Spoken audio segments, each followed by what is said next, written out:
अच्छा जी, लोग तो इस कंपनी को ख़त्म करने पे उतर आए और उसने जाते जाते ऐसा पैकेज निकाल दिया, मुझे तो लग रहा है कि ये बाकियों को भी लेकर डूबेगी।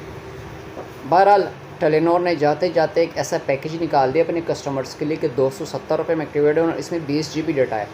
मैं अक्सर आप लोग एक चीज़ बताता हूँ कि आजकल ना ज़्यादातर इंटरनेट का दौर है, तो जो आता है भाई कोई ऐसा पैकेज बताओ जो सस्ता भी हो मगर उसमें इंटरनेट ज़्यादा होना चाहिए, क्योंकि आजकल लोग ज़्यादातर आम कॉल जो है वो बहुत कम करते हैं, और अगर करती भी है ज़्यादातर तो बहुत ज़्यादा ऐसे लोग हैं कि वो व्हाट्सएप पे कॉल कर लेते हैं। आम कॉल में तो आवाज़ ही नहीं आती, सिर्फ हेलो हेलो करते जाओ। तो इन्होंने बड़ा बेहतरीन पैकेज लॉन्च किया और है भी कितने में, 270 रुपये में। इसके अंदर 20 GB डाटा है जिसकी टाइमिंग कोई नहीं है, 80 मिनट तमाम नेटवर्क है और 2000 मिनट जो है ना वो टेलीनार के हैं, ऑन नेट मिनट है। याद रहे ये पैकेज आप खुद से एक्टिवेट नहीं कर सकेंगे, या अपने किसी भी करीबी रिटेलर या फ्रेंचाइज कहीं से भी इसको एक्टिवेट कर सकते हैं। और फ़िलहाल ये पैकेज इजी पैसा और इनके किसी ऐप में भी नहीं आया, ये सिर्फ रिटेलर या फ्रेंचाइज से एक्टिवेट होगा।